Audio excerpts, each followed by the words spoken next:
नमस्कार दोस्तों। पिछले दिनों मेरे खास मित्र सुशील वर्मा जी एडवोकेट, उन्होंने एक वीडियो रिलीज़ किया था जिसमें उन्होंने GST implications on closure of business और उसमें आईटीसी के क्या इम्प्लीकेशंस हैं और किस तरह से कंप्लाइंसेस हैं वो पार्ट उन्होंने डिस्कस किया था। ये आज का मेरा वीडियो उसका एक एक्सटेंशन है जिसमें हम डिस्कस करने जा रहे हैं कि GST implications in the case of death of A sole proprietor. Friends, emotional subject है इसलिए कम डिस्कशन होता है, बट प्रोफेशनल्स के लिए बहुत ज़रूरी है इस चीज़ को समझना। और वैसे भी कहा गया है शो मस्ट गो ऑन। तो friends, before we discuss the GST, let me talk something about the other laws and other procedures in case of happening of death, unfortunate death of a sole proprietor. Friends, जब हम sole proprietor की बात करते हैं, sole proprietor छोटी हो सकती है, बड़ी हो सकती है, ट्रेडिंग हो सकती है, मैन्युफैक्चरर हो सकती है, सर्विस प्रोवाइडर, रेस्टोरेंट, और अच्छे बड़े साइज़ की हो सकती है। हमें ये नहीं सोचना चाहिए कि वो 20-50 लाख वाली है, 100 करोड़ तक की भी सोल प्रोप्राइटर्स देखने में आई हैं। इम्प्लीकेशंस सभी के अलग अलग हो सकते हैं। एक्टिविटीज़, जिस समय डेथ होती है किसी भी प्रोप्राइटर साहब की, तो बिजनेस पूरा फैला हुआ भी हो सकता है। पार्टली परफॉर्म्ड कॉन्ट्रैक्ट्स होंगे, पीओस इशू हो चुके होंगे, माल अभी आया नहीं होगा, माल अभी जाना भी होगा, डिलीवरी पेंडिंग होगी, पोस्ट डेटेड चेक्स पड़े हुए हैं, इन हैंड हैं, और पोस्ट डेटेड चेक्स इशू भी करे हुए होंगे जो कि अभी बैंक में लगने बाकी हैं। सो फार एज विल वाला पार्ट है तो दो तरह के केसेस हो सकते हैं। या तो उन्होंने विल कर रखी है, टेस्टिमनी जिसको बोलते हैं, या इंटेस्टेट।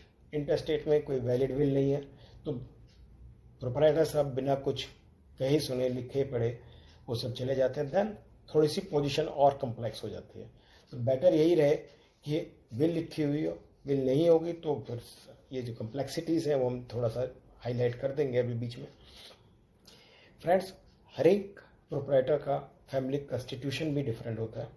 किसी में तो सारे के सारे फैमिली मेम्बर्स बिजनेस में लगे हुए हैं और कहीं पर कोई भी नहीं लगा हुआ। 2 बच्चे हैं, दोनों के दोनों वेल सेटल्ड हैं, तो कोई भी नहीं है। तो दोनों केसेस में डिफरेंट हो जाता है। और लीगल हेयर, सबसे पहला स्टेप ये होता है कि who is the legal heir. तो लीगल हेयर फैमिली कॉन्स्टिट्यूशन पे भी डिपेंड करेगा। फिर उसके बाद अगर हम इंडिया की बात करें तो हिंदू लॉ में भी 2 तरीके, मिताक्षरा और Dayabhaga, then Mohammedans act, then Christians. सभी के लीगल हेयर्स डिटरमाइन करने का अलग अलग तरीका है। और अगर इंडियन सक्सेशन जहाँ पे विल वगैरह होगा तो इंडियन सक्सेशन में वो थोड़ा सा इजीली हो जाएगा। उस दिन जिस दिन अनफॉर्चुनेट डेथ होती है तो कॉन्ट्रैक्ट्स जितने भी होंगे वो सर्टेनली लीगल हेयर उसको परफॉर्म करेंगे, पार्टली परफॉर्म कॉन्ट्रैक्ट सब कुछ परफॉर्म किए जाएंगे। लेकिन जितने भी ऑथराइजेशंस और अटॉर्नीज हैं वो डेथ वाले दिन सबके सब टर्मिनेट हो जाती हैं। अगर हम बैंक अकाउंट का जिक्र करते हैं तो बैंक अकाउंट में जो करंट अकाउंट के बैलेंसेस हैं वो उसी दिन फ्रीज हो जाते हैं। अब उसमें अगर कोई नॉमिनी डिक्लेयर करा गया है तो नॉमिनी को, अगर नॉमिनी नहीं डिक्लेयर करा गया है तो जो भी उनके लीगल हेयर होते हैं उनको पैसा डिस्ट्रीब्यूट हो जाता है। उस अकाउंट में फर्दर कोई ट्रांजैक्शन नहीं हो सकती अनलेस सिर्फ ये है कि जो चेक इशू करे हुए होंगे उस दिन से पहले या जो पोस्ट डेटेड चेक जो भी जमा होने वाले होंगे, टू दैट एक्सटेंट उसमें ट्रांजैक्शन हो सकती हैं। लेकिन फर्दर कोई उसमें चेक नहीं इशू किए जाते हैं। उसमें जो भी बैलेंस होता है वो नॉमिनी और लीगल हेयर्स में बढ़ जाता है।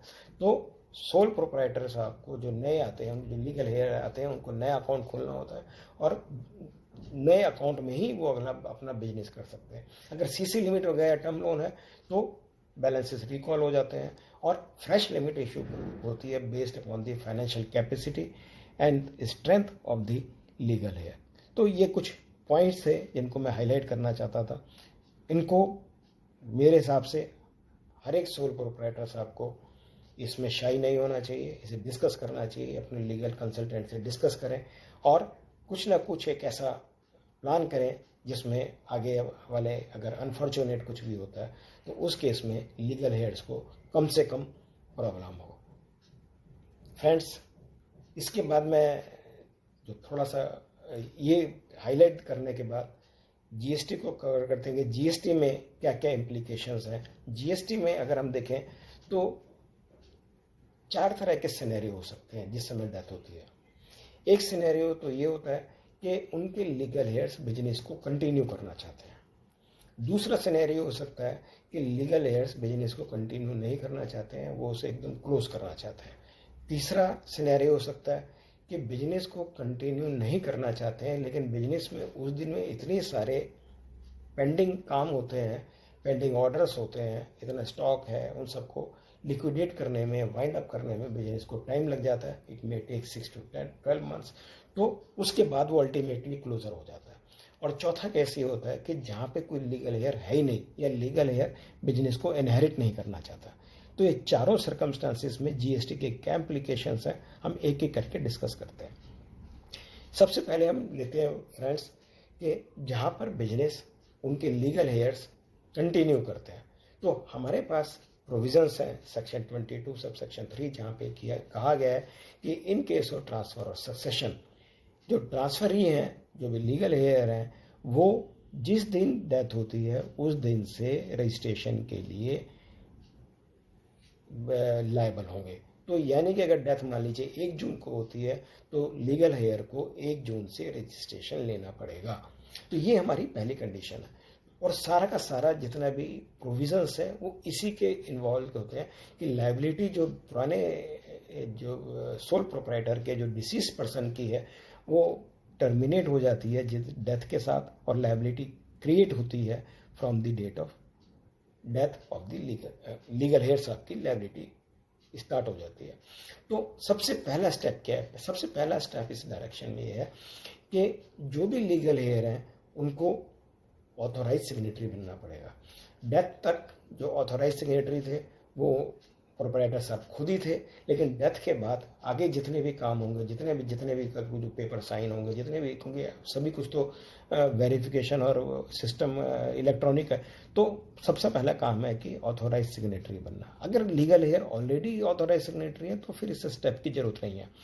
ऑथोराइज सिग्नेटरी बनने के लिए जरूरी है कि वहाँ पे प्रॉपर ऑफिसर के पास विजिट करें, जो भी आपका जुरिडिक्शनल ऑफिसर है। उसके पास 2 डॉक्यूमेंट और बताए गए हैं जो जीएसटीएन के पोर्टल पे लिखा हुआ है कि एक तो आपको डेथ सर्टिफिकेट लेके जाना है और दूसरा साथ में सक्सेशन सर्टिफिकेट लेके जाना पड़ता है। सक्सेशन सर्टिफिकेट से ही पता चलेगा कि लीगल हेयर वाकई लीगल हेयर के लायक है या भी नहीं है, मतलब he can become the legal heir और नॉट।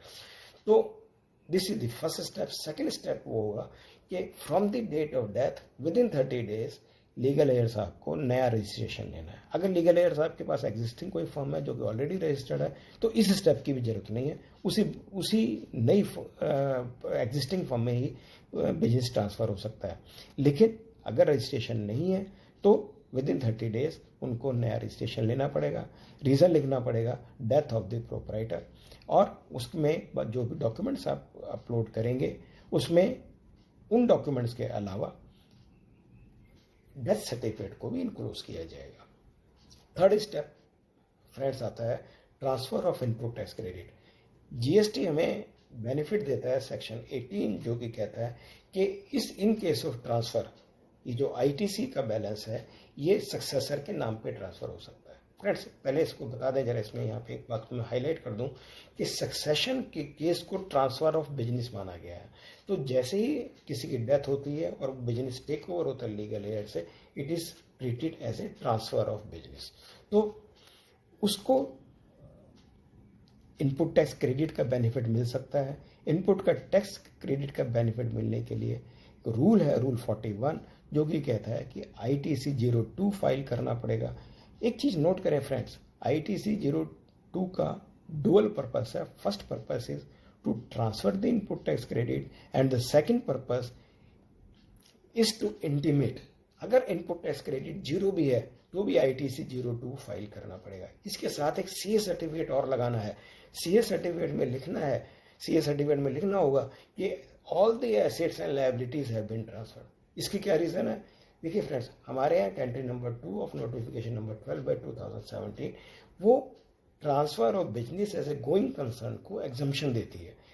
तो इसलिए वो एक सर्टिफिकेट और लेते हैं कि पूरा का पूरा बिजनेस ट्रांसफर हुआ है या इसमें सिर्फ खाली एसेट एंड लायबिलिटीज हुई है। तो सीए साहब चाहे चार्टर्ड अकाउंटेंट है, कॉस्ट अकाउंटेंट है, वो सर्टिफिकेट इशू करते हैं जो कि कहते हैं कि all the entire assets as well as liabilities have been transfer. तो this is for the purpose of transfer of input tax credit to the transferee. इसके बाद पोर्टल में जाकर ट्रांसफर भरेगा, ट्रांसफरी उसे एक्सेप्ट करेगा।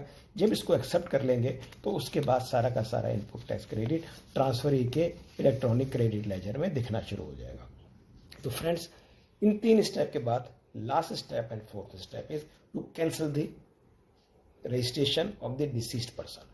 उसके बाद पोर्टल पे जा करके फॉर्म भरना होगा, जो पुराना रजिस्ट्रेशन नंबर है उसको कैंसिल करवाना पड़ेगा। ये प्रोसेस भी 30 दिन के अंदर कंप्लीट करना होगा।